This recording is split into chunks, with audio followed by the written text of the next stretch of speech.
Welcome to the exciting next chapter in the Shark Attack universe, Power Rangers Shark Attack in Space.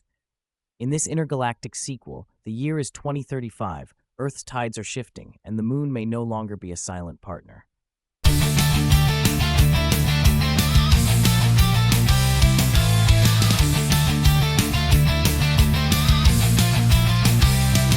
the stars, they ride. Through the void, they fight. Power Rangers Shark Attack. Bite back, strike back. Power Rangers Shark Attack. Ride the Riftstorm, never crack. Tidebreaker launch, they own the skies. Spaceborne heroes rise. Shark Attack. In skies.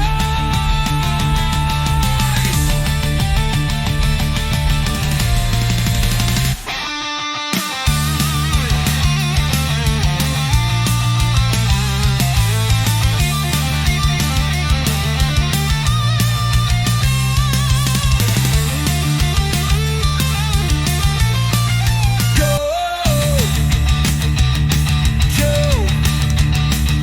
Shark Attack. In skies.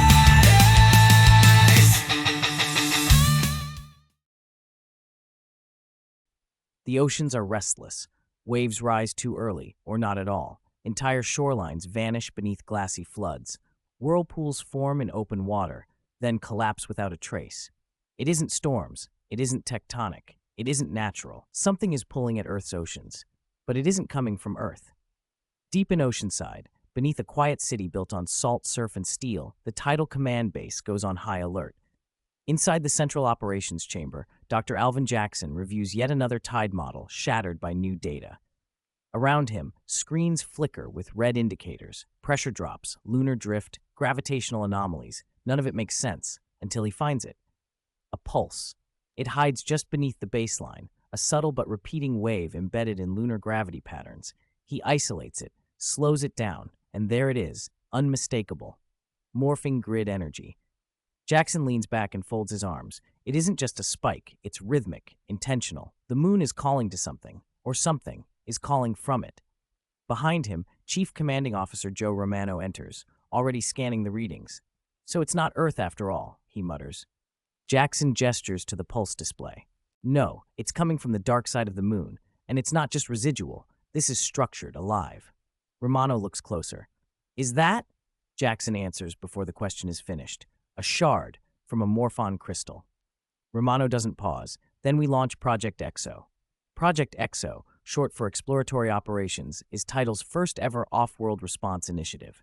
Created for one purpose, to respond to extraterrestrial threats with oceanic origins. Its core asset? The Tidebreaker, a hybrid suborbital vessel equipped for deep space travel and aquatic infiltration. Its final piece? 3 cadets, hand-selected, Dex Hunter, Kalen Voss, Mira Solis. They arrive one by one, summoned from different corners of training, Dex from Zero-G rescue drills, Kalen from the Orbital Systems Lab, Mira from Tidal Path Simulation. They're escorted into the briefing room, dark, round, with one blue-lit console in the center, and a large cylindrical container resting on a plinth. Jackson waits. He doesn't pace. He doesn't fidget. He simply watches them file in and takes a breath before speaking. You've all seen the surge reports, he begins, calm but focused. You know what's happening to Earth's tides.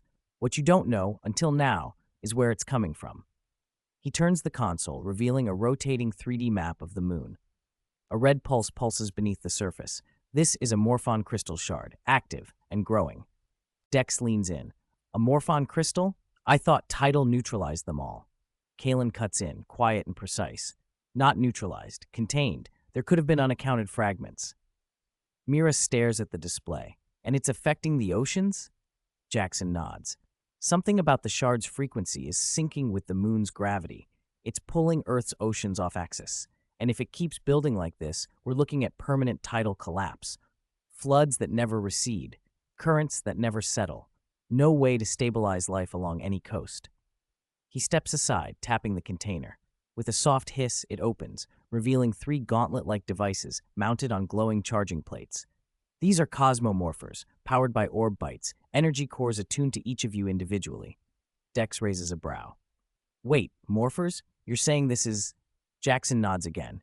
That's exactly what I'm saying. You're being deployed not as cadets, but as Power Rangers. The room falls quiet. Mira takes a step closer to the morphers. Why us? Jackson answers without hesitation. Because when we started Project EXO, we calibrated orb bites against dozens of cadet profiles. Only 3 reacted. Yours. Callan steps forward, scanning the devices with his eyes. This tech isn't just for morphing. These gauntlets are integrated with guidance systems, energy dampeners, even localized grav plating. Jackson confirms. Correct. You won't just be morphing. You'll be operating in space, on moons, in grav fluxes, and orbital rifts. The cosmomorphers adapt. The orb bites provide the charge, but only if the wielder is ready. Dex cracks a grin. Well, guess we're ready. Romano steps into the circle. You leave in 1 hour. Your destination is the moon. Your mission, locate the shard, secure it, and determine if the signal is being amplified. We don't know what's up there, but we know you're the only ones who can handle it. The cadets exchange glances. No one jokes. No one backs away. Dex nods. Then we go. The tidebreaker launches at dawn. The 3 rangers in waiting board their stations. Mira takes the helm. Kalen monitors power flow. Dex keeps his eyes locked on the slowly approaching moon. Inside the ship, everything is silent until it's not. A low rumble rolls through the hull. Kalen checks his instruments. We're picking up interference. Something's moving outside standard orbit. Mira adjusts course. I'm not seeing debris. Dex looks up. That's not debris. That's a ship. And then space tears open, a jagged rift in the stars, and from it, like something dredged from a forgotten ocean, comes a shadowed galleon, wrapped in dark sails and rusted plating.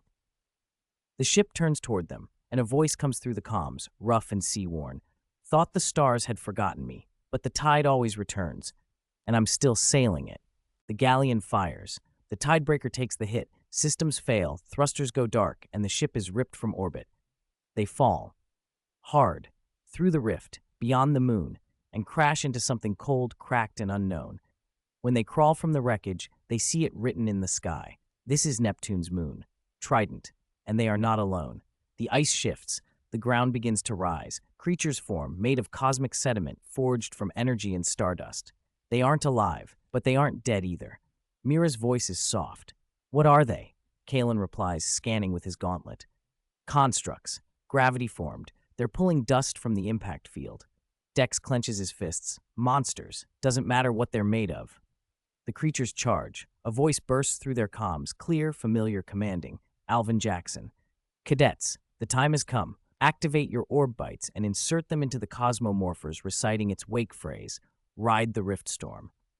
Dex doesn't hesitate. He locks the orb. Power surges through his arm. Ride the Riftstorm. In a blast of light and color, the armor wraps around him. Kalen follows, calm but swift. Mira nods, her hands steady. 3 rangers stand against the tide, and across the void, far above, a lost villain arises. Captain Mutiny smiles, clutching the Morphon shard in his hand.